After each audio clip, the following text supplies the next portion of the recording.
Hello students, so welcome back to our channel which is all about NCERT, and today we are going to start our science chapter number 5 class 8 NCERT book, which is coal and petroleum. So dear students, we have already done our two chapters, which is your first chapter crop production and management, your second chapter microorganisms friend and foe. And you must be thinking of why we have not done chapter number 2, 3 and 4, because that one was easy. I'll do that also, but don't worry. First of all, we are taking coal and petrol. फटाफट coal and petroleum को भी learn कर लेते हैं. Coal and petroleum. So dear students, do you know that what is coal? Coal is actually the material which comes inside the earth, right? You must be when we dig earth or ground, dig ground, then we get the coal. जब भी हम लोग अपना गड्ढा खोदते हैं मिट्टी में, तब हमें बहुत नीचे नीचे नीचे नीचे नीचे जाके कोल प्राप्त होता है. पेट्रोलियम हम लोग ये सब अच्छी चीज़ से समझेंगे. We use various materials for our basic needs. हम बहुत सारे मटेरियल यूज़ करते हैं हमारी निजी ज़रूरत के लिए, मतलब जो हमें चाहिए होती है रेगुलरली, ऐसी ज़रूरत के लिए हम लोग बहुत सारे मटेरियल्स यूज़ करते हैं. Some of them are found in nature and some have been by human efforts. कोई तो नेचर में ही मिल जाते हैं, लेकिन कोई में ह्यूमन के एफर्ट्स लगते हैं, right? Make a list of various materials used by us in daily life and classify them as natural and man-made. ठीक है? Make the list of various materials used in our daily life. तो आप लोग यहाँ पर बहुत सारे materials के नाम लिख सकते हो. For example, I'm writing here towel. अच्छा. तो नेचुरल और एक लिखना है मैन मेड. नेचुरल क्या हुआ? वुड हुआ. Would is natural, but what is man made? Man made क्या होता है? फर्नीचर जो आप बनाते हैं ना, जो आपका सोफा वोफा हो गया, ये सब मैन मेड है. Then you are having natural what? Natural और क्या आएगा आपके पास? कोल. बट जो आपके पास रोड्स आती हैं वो तो मैन मेड्स है, ठीक है? फिर आपके पास नेचुरल क्या आएगा? नेचुरल आपके पास आ जाएगा पेपर आएगा. नेचुरल नहीं, पेपर तो मैन मेड हो गया. लेकिन जो लीव्स हैं वो तो नेचुरली आएंगी, है ना? उसके बाद फिर आपका ऐसे ही आपको और सारी चीज़ें भी लिखनी है, ठीक है डियर स्टूडेंट्स? अब हम फटाफट आ जाते हैं नीचे. Does this list include air, water, soil and minerals? Since all these are obtained from nature. अब देखो, एयर, वाटर, सॉइल, मिनरल्स, ये सब आपके हाथ में कि आप कौन सी चीज़ को इस लिस्ट के अंदर डालना चाहते हैं. अब वो मेरी मर्जी थी, मैंने जो चीज़ डाली. अब आपकी मर्जी है कि आप कौन सी लिस्ट में क्या डालें, ठीक है? जैसे मैंने यहाँ पर अगर मैं बताऊँ तो मैंने क्या डाला था. मैंने तो सिंपल से मटीरियल डाले थे, लीव्स. और क्या डाला था मैंने? लीव्स के अलावा और भी चीज़ डाली थी. जैसे मैंने डाला कोल, मैंने एक और चीज़ डाली थी, वो थी आपकी वुड, है ना? तो ये मेरी मर्जी थी, मैंने ये डाला. लेकिन आप लोग डाल सकते हैं बहुत सारी चीज़ें, क्योंकि नेचर से हमें बहुत सारी चीज़ें मिलती है ना? Can we use all our natural resources for ever?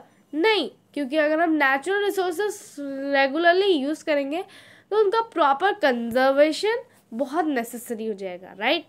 If we are not going to conserve it very nicely, they cannot be, they cannot be stay in the earth for last forever. ये कोई resources renewable resources होती हैं, कोई non renewable resources होती हैं. हम लोग इनके बारे में भी पढ़ेंगे.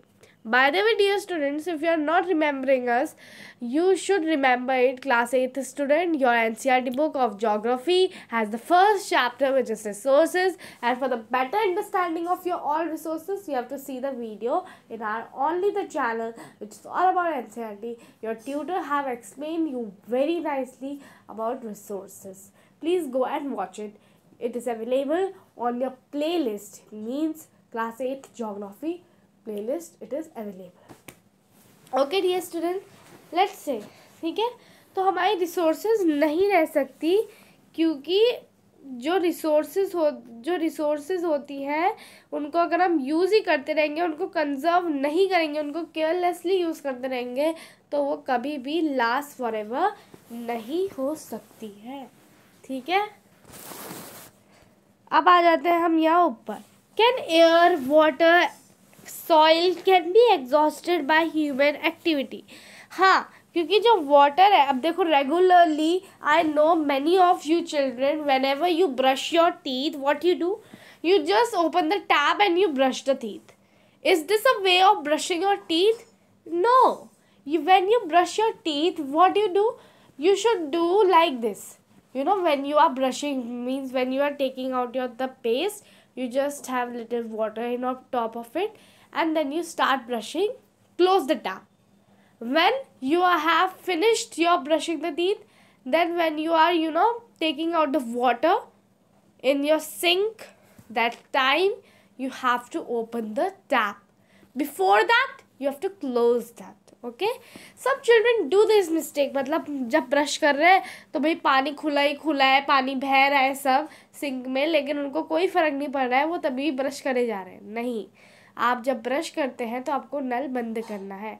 जब आपको अपना पानी निकालना होता है सिंक में, तब आप नल खोलें। मैंने एक बार हिंदी में भी आपको समझा दी। तो हाँ, इन सबको ह्यूमन एक्टिविटी से ये इफ़ेक्ट हो सकते हैं। You have already studied about water in class 7। आपने क्लास 7 में पढ़ा था ना वाटर के बारे में डियर स्टूडेंट्स, आपने क्लास 7 में वाटर के बारे में पढ़ा था ना,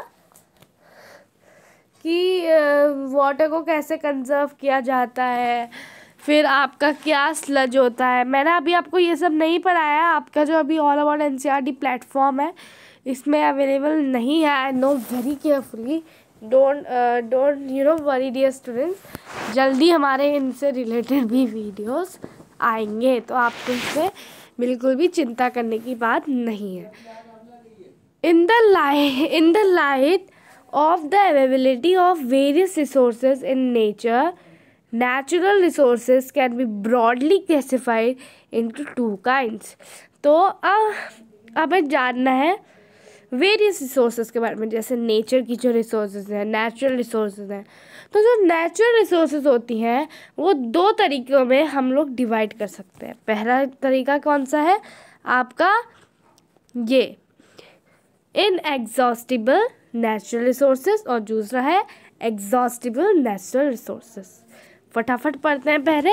inexhaustible natural resources, these resources are present in unlimited quantity in nature. ये रिसोर्सेज कैसे प्रेजेंट है, अनलिमिटेड, यानी कि अनलिमिटेड का मतलब क्या होता है, जो बिल्कुल ख़त्म ही ना हो, जो लिमिटेड है ही नहीं। लिमिटेड मतलब एक समय के बाद वो ख़त्म हो जाएंगे, लेकिन अनलिमिटेड यानी कि उनकी लिमिट नहीं है। जैसे हम कहते हैं ना, स्काई हैज़ नो लिमिट, मतलब स्काई बहुत ऊपर तक है, उसकी लिमिट है ही नहीं, वो ऐसा समय आ ही नहीं सकता कि जब स्काई रुक जाए। वही होता है, यह है इनएग्जॉस्टिबल नेचुरल रिसोर्सेज। ये रिसोर्सेज अनलिमिटेड क्वांटिटी में अवेलेबल होती है, ठीक है।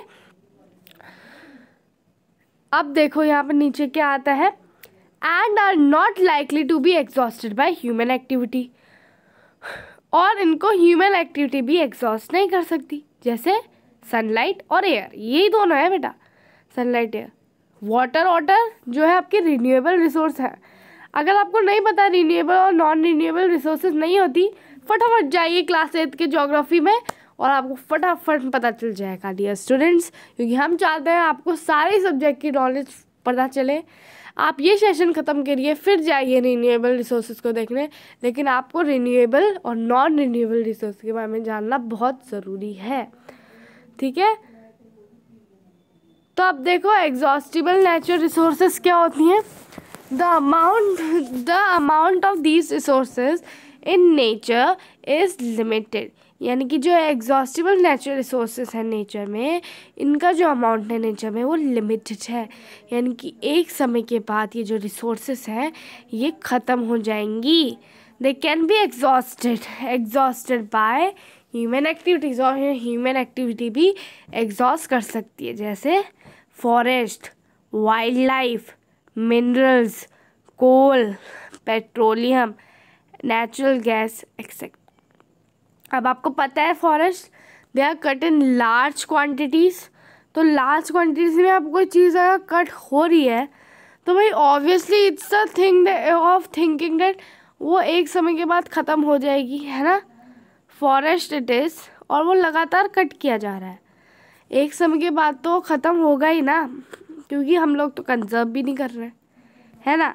वाइल्ड लाइफ, लगातार एनिमल्स को पोच किया जाता है, वाइल्ड लाइफ ये भी एग्जॉस्टिबल नेचुरल रिसोर्स है। मिनरल्स में आते हैं, मिनरल्स की बात की जाए, देयर आर मैनी मिनरल्स, ये भी एग्जॉस्टिबल नेचुरल, क्योंकि हम इतना यूज़ कर लेते हैं किसी चीज़ का कि वो एग्जॉस्टिबल बन जाती है। अब हम आ जाते हैं एक्टिविटी 5.2 में, इट्स अ ग्रुप एक्टिविटी, ठीक है। टेक सम कंटेनर्स, हमें कुछ कंटेनर्स लेने हैं, fill them with popcorn, peanuts, roasted grams, toffees. Okay, आपको कुछ कंटेनर्स लेना है इसमें, ये एक्टिविटी आप लोग के लिए है, ये स्टूडेंट्स आपको करनी है एक्टिविटी। आपको लेना है पॉपकॉर्न्स आप लोग बहुत खाते हैं, पीनट्स, रोस्टेड ग्राम, टॉफ़ीज़, ये सारी चीज़ें आप लोगों को लेनी है। Divide students into group of 7 each, यानी कि जो एक सारे कंटेनर्स आप लेंगे इनको 7 स्टूडेंट का आपको ग्रुप बनाना है और उसमें डिवाइड कर देना है। Further divide each groups into सब ग्रुप्स कंटेनिंग 1, 2 और 4 स्टूडेंट्स, या तो 1 या 2 या 4 स्टूडेंट आप लोग ले सकते हैं। Labelled as first, second and third generation separately. तो ये ग्रुप एक्टिविटी है डियर स्टूडेंट आपकी, फटाफट इसको रीड कर लेते हैं। इसमें आपको क्या कहा गया है, आपको कुछ कंटेनर्स लेने हैं। देखो I am visualising it for you. देखो ये है कंटेनर नंबर ए, इसमें आपने ले लिया पॉपकॉर्न, मैंने पॉप लिख दिया, ठीक है। ये है कंटेनर नंबर बी, इसमें आपने ले गए पीनट्स, मैंने पी लिख दिया।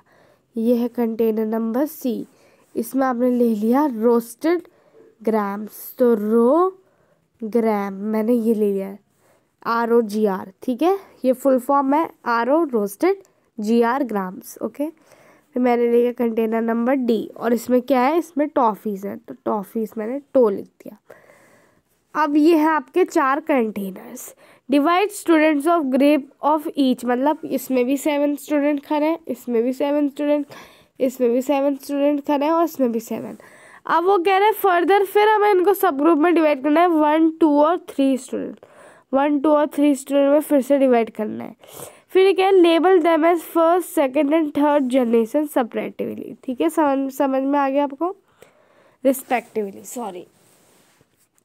These subgroups represent the consumers, ठीक है, ये क्या सब ग्रुप्स रिप्रेजेंट करता है, कंज्यूमर्स को। As population is growing, second and third generation have large number of consumers. अब पॉपुलेशन तो धीरे धीरे ग्रो हो रही है सॉरी, तो सेकंड और थर्ड जनरेशन होगी, उनके पास लार्ज नंबर होगा कंज्यूमर्स का, है ना।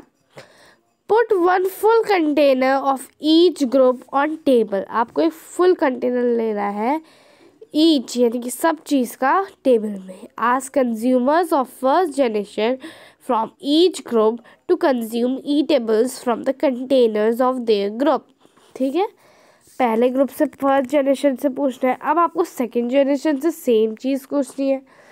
फिर आपको स्टूडेंट्स को ऑब्जर्व करना है the availability of eatables in each containers, if something is left in each container ask third generation, अगर कुछ बचा कुचा तो वो आपको थर्ड जनरेशन को पूछना है, ठीक है, from each group to consume it. Now finally observe whether all consumers of third generation got eatables or not. Obviously नहीं मिले होंगे dear students, right? क्योंकि बच्चा कुचा देना था। Also observe if anything is still left in any of the containers. क्या अभी भी कुछ बचा है कंटेनर्स में? ये सब एक्टिविटी बट आपको सच में करनी है। These are not like that you are reading and reading, मतलब आप सिर्फ रीड करते जा रहे हो करते जा रहे हो करते जा रहे हो, भाई समझ में आया कि नहीं आया हमें फ़र्क नहीं पड़ता। ऐसा नहीं करना है। जब आप ये एक्टिविटीज़ पढ़ते हैं, you will say your mom that mom, I wanted to do this activity in my real life, then only I will understand it better। और ये बहुत अच्छा तरीका है बेटा, आपको कोई भी चीज़ समझनी होती है आपको उसको एक्टिविटी के द्वारा समझना है, खाली रीड नहीं करना है, एक्टिविटी को सच में करना है घर में, ठीक है। उसके बाद ये कर लिया आपने, तो अब फटाफट आ जाते हैं क्या कह रहा है। Assume that the eatables in container represent the total availability of an exhaustible resources like coal and petroleum. Exhaustible यानी वो रिसोर्स होती है जो लिमिटेड अमाउंट में अवेलेबल होती है नेचर के पास, यानी कि अगर ह्यूमन ने उसका केयरलेसली इस्तेमाल करा तो वो एक दिन क्या हो सकती है, वो एक दिन एग्जॉस्ट हो सकती है, यानी कि ख़त्म हो सकती है। इसलिए मैं आपसे कहती हूँ कि आपको हर चीज़ सेव करनी चाहिए जो आपको आपके नेचर से मिल रही है। ओके डियर स्टूडेंट्स, यस, ठीक है। तो ये हो गया आपका पेट्रोलियम और नेचुरल गैस। अब कह रहा है ईच ग्रुप में have a different consumption pattern, यानी कि हर एक ग्रुप के पास कोई ना कोई अलग कंजप्शन का मेथड हो सकता है। Are the earlier generation of any group too greedy, ये आपको क्वेश्चन आंसर्स करने हैं। It may be that earlier generation in some groups were concerned about coming generations and left something for them। क्या इतने भी वो दयालु थे कि उन्होंने कुछ ना कुछ छोड़ दिया दूसरी जनरेशन जो आ रही थी। In this chapter, we will learn about some exhaustible natural resources like coal, petroleum and natural gas। हम इस चैप्टर में कौन से रिसोर्सेज के बारे में पढ़ने वाले हैं? एग्जॉस्टिबल, यानी कि जिनके पास एक लिमिटेड अमाउंट होता है, यानी कि उस लिमिटेड अमाउंट में अगर आपने यूज़ कर लिया तो वो ख़त्म हो जाती है। और then it take thousands of year dear student, thousands of years to regenerate, yes, to come again in the nature। okay, so you have to use them very nicely। okay, now अब हम पढ़ते हैं further, ठीक है। तो ये है आपकी exhaustible resources. these were formed from dead remains of living organisms, fossils। what are fossil? dead remains, मैंने आपको पढ़ाया था, अभी तो मैंने नहीं स्टार्ट किया 7th की हिस्ट्री डियर स्टूडेंट्स, क्योंकि हमने आपसे पहले भी कहा है कि आपको सारे सब्जेक्ट की टीचिंग सिर्फ क्लास 8 के लिए अवेलेबल किया जा रही है। अगर और सपोर्ट हमें मिलता है तो आपको और क्लासेस के लिए भी चीज़ें अवेलेबल किया जाएंगी। फ़िलहाल आपको क्लास कौन सी क्लास, यानी कि अभी क्लास जो है वो है क्लास 6th 7th के लिए हिंदी अवेलेबल कराई जा रही है। साथ में उसके नीचे की जो क्लासेस हैं उनके लिए भी हिंदी सब्जेक्ट अवेलेबल कराया जाएगा। लेकिन अगर आपको बाकी सब्जेक्ट भी चाहिए तो आपको हमें यूँ ही सपोर्ट करना होगा, ठीक है। और सपोर्ट आप कैसे कर सकते हैं? आप सपोर्ट ऐसे कर सकते हैं, आपको हमें लाइक करना है, साथ ही साथ आप हमें कमेंट भी कर सकते हैं कि हम कैसा आपको पढ़ा सकते हैं और आप कैसा पढ़ना चाहते हैं। साथ ही साथ आप हमें सब्सक्राइब भी कर सकते हैं, जिससे कि जब भी हमारा नया वीडियो आए तो फटाफट आपके पास नोटिफिकेशन आ जाए। तो चलिए फ्रेंड्स, तो ये हो गया फॉसिल्स, ठीक है। तो ये जो डेड रिमेन्स होते हैं ना एनिमल्स को, इनको हम सब को मिला के कहते हैं फॉसिल फ्यूल्स। अब आ जाते हैं 15.1 कोल में। You may have seen a coal और हार्ड अबाउट इट। आपने कोल देखा तो होगा ही या उसके बारे में सुना होगा। It is hard as stone and is black in colour. वो स्टोन की तरह काला इतना स्ट्रॉन्ग होता है और साथ ही साथ कौन से कलर का होता है? ब्लैक कलर का होता है। आपने कभी कभी देखा होगा डियर स्टूडेंट, आपकी रोड में कोल तार गल रहा है। क्यों गल रहा है? Because they wanted to make the road, right. Coal is one of the fuels use to cook the food. Coal क्या है? एक फ्यूल होता है जो फूड को कुक करने के लिए बनाया जाता है। Earlier it was use in railway engines to produce steam. पहले तो रेलवे इंजन्स में यूज़ किया जाता था ताकि धुआं निकले, steam. To run the engine को रन करने के लिए। लेकिन it is also use in thermal power plant to produce electricity. अब तो थर्मल पावर प्लांट में भी यूज़ होता है इलेक्ट्रिसिटी के लिए, आपको तो ये पता ही होगा because you are class 8th standard student ना dear students. Coal is also used as a fuel in various industries, बहुत सारी इंडस्ट्रीज में, not even you can say only that for making roads. Coal is the something, dear student, which is used many parts, various industries. I am telling you about it. Story of coal. अब पहली आपको पता ही है जैसे कि NCERT books हमेशा एक story लेके आती है हमारे साथ। देखते हैं क्या स्टोरी है। Story of coal. Where do we get coal from and how is it formed? तो भाई हमें पहली पूछेगी कोल कैसे बनता है और ये कैसे बनता है और कहाँ से हमें मिलता है कोल। तो भाई अगर मिलने की बात आती तो हम तो आराम से कह सकते हैं कि भाई हमें नेचर से मिलता है, जब हम खोदते हैं तो हमें वैसे मिलता है। लेकिन क्या आपको डियर स्टूडेंट ये नहीं लगता कि कोल तब बनता है जब आपकी कोई चीज़ बहुत ही हद तक बर्न हो रही होती है? फटाफट इसके बारे में भी हम पढ़ते हैं। About 300 million years ago, an Earth has dense forests in low-lying wetland areas. 300 million ago क्या था? अर्थ के पास डेंस फॉरेस्ट यानी कि घने फॉरेस्ट, घने जंगल थे और लो लाइंग वेटलैंड एरियाज थी। Due to natural process like flooding यानी कि आपने देखा होगा बाढ़, These forests got buried under the soil. ये सारे फॉरेस्ट जमीन के अंदर दफना गए। As more soil deposited over them, they were decompressed. ये कंप्रेस दब गए थे जैसे जैसे और भी सॉइल उसके ऊपर आने लगा। The temperature also rose as they sank deeper and deeper. जैसे जैसे वो और नीचे नीचे दबने लगे, टेम्परेचर भी बढ़ता गया। Under high pressure and high temperature, क्योंकि ऊपर से प्रेशर लग रहा था और बहुत हाई टेम्परेचर भी था। Dead plants got slowly converted to coal. जो हमारे डेड प्लांट्स थे वो कैसे कन्वर्ट हो गए? कोल में। यानी कि भाई हर चीज़ में हमारा नेचर का सपोर्ट तो बन रहा है ना? नेचर से वो चीज़ डिराइव्ड ही इसलिए हो रही है ना? As coal contain mainly carbon, आपने देखा होगा कोल के पास कार्बन होता है। Dear student, carbon. The slow process of conversion of dead vegetation into coal is called carbonization. जब हम डेड वाली वेजिटेशन जो होती है उनको कोल में कन्वर्ट करते हैं, ये प्रोसेस को हम कहते हैं कार्बनाइजेशन।